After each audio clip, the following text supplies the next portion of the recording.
World markets this week has raised concerns about the strength of the world's emerging market economies, but one potential bright spot is India, and the International Monetary Fund predicts it could soon be the world's third largest economy.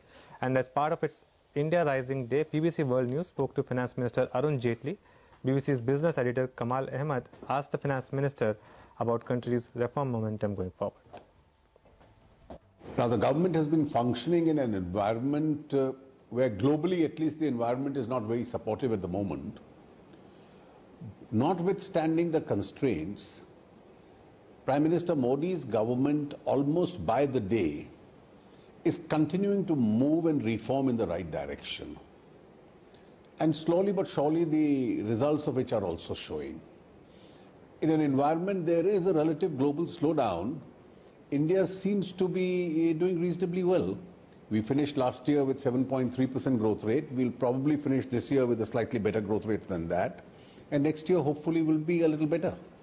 What's your message to businesses looking at India as a possible destination for investment? Is it one of optimism? For a lot of businesses concerned in the past about retrospective tax changes, bureaucracy, the difficulty of doing business in India. What is the new message you're sending? Retrospective taxation is concerned, one of the first statements we made was this government will never resort to that practice at all. My messages to people wanting to do business in India, that there's a red carpet laid down for you. India needs the investment, India invites an investment, and we are going to be one of the more investor-friendly destinations. The roads are still tough, it's still hard to get around, the traffic is still very bad. How much further do you need to go? See, I'll tell you, as far as infrastructure is concerned, there are segments where we are doing quite well. There's a huge improvement in airport quality. There's a significant improvement in port quality and the number of ports, but the capacities have to further expand, considering Indian economy is expanding. So even though infrastructure is improving, but it's still a far cry from what an ideal infrastructure should be. How much have you been able to do to tackle what some people see as a negative, which is India's huge bureaucratic systems?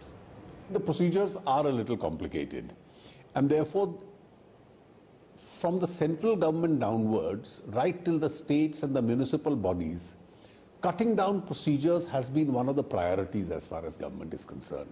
Many people say that India is very good at talking about reform and doing things. China just gets on and does them. Is democracy one of your biggest drawbacks?